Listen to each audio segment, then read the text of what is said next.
Olá, queridos irmãos e irmãs, estamos no 25º domingo do Tempo Comum, ano litúrgico C, e a liturgia deste domingo nos propõe uma reflexão muito interessante.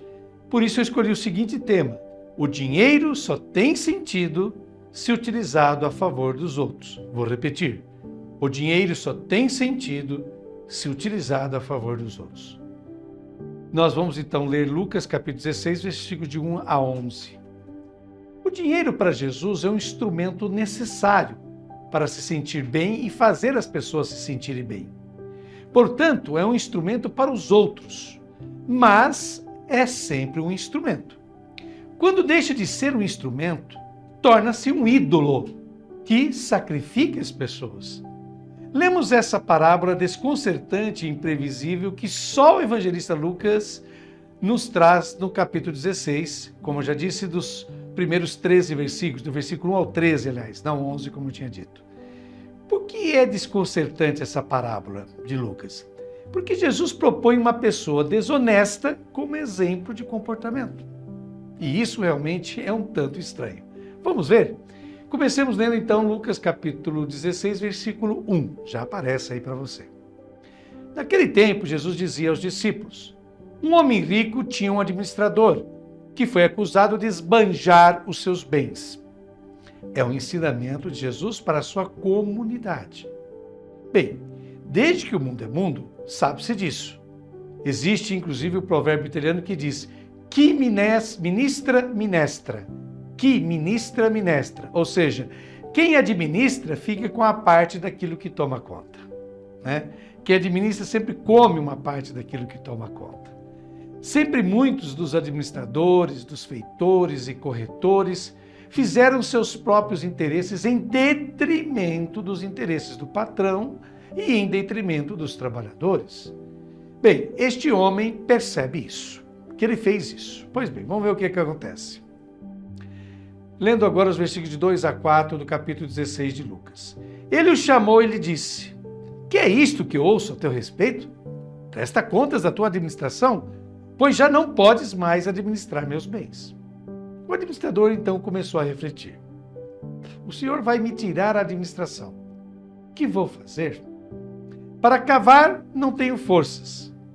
De mendigar tenho vergonha. Ah, já sei o que fazer, para que alguém me receba em sua casa quando eu for afastado da administração. Então o mestre, o seu patrão, lhe pede as contas. Deixe-me ver as contas um pouco. E o administrador, o que ele faz? Ele percebe duas impossibilidades para ele. Capinar, cavar, não consegue. Ou seja, ele tem uma impossibilidade física. E mendigar tem vergonha, o que é uma impossibilidade moral. Em seguida, encontramos a astúcia que Jesus elogia. Este administrador, desonesto, certamente será expulso. Então ele decide fazer amizade com os devedores do patrão. Vejam só vocês. Leiamos os versículos de 5 a 6 do capítulo 16 de Lucas.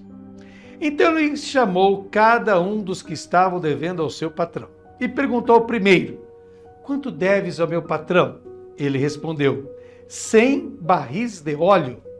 O administrador disse: pega a tua conta, senta-te depressa e escreve 50. Trata-se aqui, gente, de uma quantia enorme, equivalente a 1000 denários. 1000 denários. Um denário era o salário diário. Indicativamente, para aquela época, essa quantia era o fruto de 146 oliveiras. Não está claro, os estudiosos ainda não chegaram a uma opinião unânime, o que o administrador faz. Se ele está renunciando à sua comissão, o que é bem provável, porque reduz pela metade a dívida, ou se é uma simples fraude que ele está cometendo. Isso não está claro, repito. De qualquer modo, ele diminui, ele reduz pela metade, no caso desse devedor, a dívida dele. Prossigamos agora lendo o versículo seguinte, o 7º. Depois ele perguntou a outro: e tu, quantos deves? Ele respondeu: 100 medidas de trigo. O administrador disse: pega tua conta e escreve 80. E aqui está uma quantia ainda maior, pois 100 medidas de trigo naquela época davam mais ou menos 2.500 denários. Lembro que um denário era o salário diário de um trabalhador. Mais ou menos 27.500 quilos de trigo, 20 toneladas e meia de trigo, é muita coisa. E aqui o administrador abaixa um pouco menos essa dívida, de 100 para 80. Pois bem, vejamos agora o que acontece. Leiamos capítulo 16 de Lucas, versículo 8. E o Senhor elogiou o administrador desonesto porque ele agiu com esperteza. Com efeito, os filhos deste mundo são mais espertos em seus negócios do que os filhos da luz. Bem, estranhamente, o resultado é que o patrão elogiou aquele administrador desonesto porque ele agiu com astúcia. E aqui está a moral de Jesus. Ou seja, as pessoas que agem por interesse, por conveniência, inventam de tudo para ganhar cada vez mais. Agora vejamos, versículo 9 do capítulo 16 de Lucas. E eu vos digo, usai o dinheiro injusto para fazer amigos, pois quando acabar, eles vos receberão nas moradas eternas. Os rabinos, os mestres judaicos do tempo de Jesus, distinguiam entre riqueza honesta e riqueza desonesta. Para Jesus, a riqueza é sempre desonesta. Se você é rico, é porque é desonesto. Se você é desonesto, não é generoso. Porque se fosse generoso, não seria rico. A recomendação de Jesus é a seguinte: use o dinheiro a favor dos outros, para que quando chegar a hora da necessidade, eles o acolham. Vejam só vocês. E agora prossigamos lendo os versículos de 10 a 13, os últimos versículos do Evangelho deste domingo. Quem é fiel nas pequenas coisas, também é fiel nas grandes. E quem é injusto nas pequenas, também é injusto nas grandes. Por isso, se vós não sois fiéis no uso do dinheiro injusto, quem vos confiará o verdadeiro bem? E se não sois fiéis no que é dos outros, quem vos dará aquilo que é vosso? Ninguém pode servir a dois senhores, porque ou odiará um e amará o outro, ou se apegará a um e desprezará o outro. Vós não podeis servir a Deus e ao dinheiro. Então Jesus continua, e a questão da desonestidade é enfatizada, tornada importante por Jesus. Jesus insiste, a riqueza é sempre desonesta. Se você que é rico não é desonesto, seu pai foi desonesto. Se seu pai não foi desonesto, pode ter sido seu avô ou seu bisavô. Mas na base de toda riqueza há sempre a desonestidade. Pelo menos é isso que Jesus pensa. E então a frase final dele: você não pode servir a Deus e as riquezas. O termo riqueza é o aramaico mamona, que significa conveniência. Então Jesus é claro, você escolhe o próprio interesse, a própria conveniência, a riqueza, ou escolhe Deus.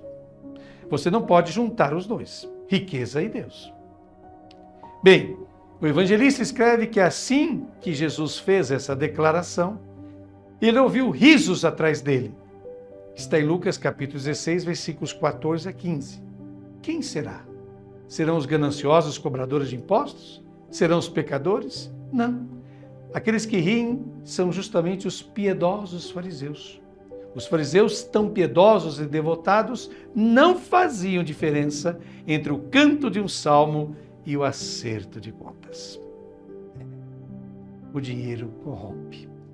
Bom, após essa ótima reflexão de Frei Roberto Madi, faço eu as minhas considerações e atualizações deste Santo Evangelho e começo com o texto do grande filósofo, economista, escritor e pensador Karl Marx. Diz Marx: o dinheiro é a essência alienada do trabalho e da existência do homem. A essência domina-o e ele adora. Olha só.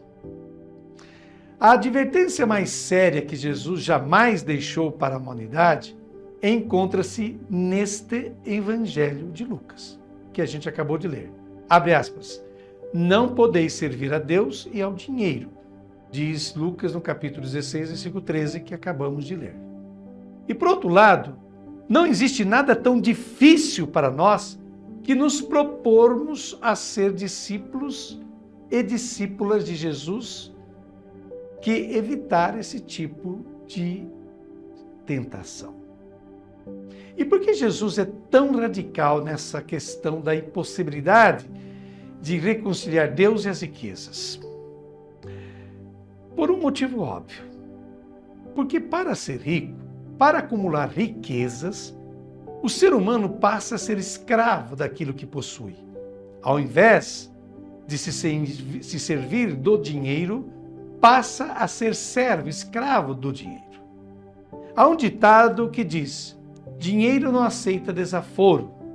Ou seja, ou se faz o dinheiro render, crescer, aumentar sempre mais, ou ele se vai, desaparece. Se a pessoa é muito generosa com o seu dinheiro, ou muito descuidada, desorganizada, logo o perderá. É a lógica do dinheiro, da riqueza, que tenha de ser acumulado e aumentar sempre mais. Isso faz com que tudo na vida se mova, se organize a partir dessa lógica. Ou seja, buscar mais produtividade, mais consumo, mais bem-estar, mais energia, mais poder sobre os demais e assim por diante. O que acaba por colocar em perigo a vida das pessoas e de todos os seres vivos que habitam a nossa casa comum, isto é, o nosso planeta. É justamente isso que estamos assistindo neste momento, a emergência climática mundial. De tanto perseguir o progresso, o desenvolvimento, o consumo, o ser humano está dilapidando, arruinando, destruindo o seu próprio habitat, a sua própria morada. De tanto acumular riquezas, apenas o 1% da população mundial, isso mesmo, apenas o 1% da população mundial possui mais bens que todo o resto dos moradores de nosso planeta. Isso é insensatez, loucura pura. Afinal, lança-se bilhões de seres humanos na fome, na miséria, na falta de condições mínimas de uma vida digna, enquanto uma ínfima minoria tem mais dinheiro que países inteiros. Vejam só vocês. É preciso ficar bem claro isso. E eu cito aqui o teólogo já falecido espanhol José María Castillo, que diz o seguinte, abre aspas, quando o texto do Evangelho diz que o Senhor elogiou o administrador desonesto, o que a parábola quer dizer é que a ganância por dinheiro desumaniza e rebaixa a tal ponto que aqueles que são hábeis em roubar e enriquecer-se são elogiados, mesmo que isso seja para o seu próprio prejuízo. Ou seja, a desumanização produzida pela ganância é tal que não produz apenas indivíduos desumanos, mas também critérios desumanos, relações desumanizadas e uma sociedade desequilibrada, como a gente pode perceber a nossa. Pois bem, finalizando a nossa meditação no Santo Evangelho de hoje, do 25º domingo do tempo comum, passamos essa oração. São Vicente de Paulo, apóstolo e testemunha da caridade de Cristo, ensina-nos a amar a Deus com obras e com verdade, e, acima de tudo, na pessoa dos pobres e necessitados, que a sua providência coloque no caminho da nossa vida. Ensine-nos a não desviar o olhar dos feridos da vida, mas sim para nos dirigirmos a eles, para torná-los nossos vizinhos. Obtenha-nos um coração terno e compassivo com as misérias e sofrimentos dos pobres, especialmente dos mais indefesos e abandonados deste mundo. Ensina-nos a ser generosos para servi-los às custas de nossos braços e com o suor de nossas testas. Junte-se a nós em nosso serviço aos homens, intercede junto ao Filho de Deus, que deu sua vida pelo amor a nós, para que em nossa família, nosso trabalho, nosso bairro, nossa paróquia, nossas comunidades, sejamos testemunhas credíveis do seu Evangelho de amor. Amém. Um beijo grande no coração de cada um de vocês. Muito obrigado por nos ter acompanhado com muita atenção e carinho durante mais este final de semana. Até o próximo, se Deus quiser.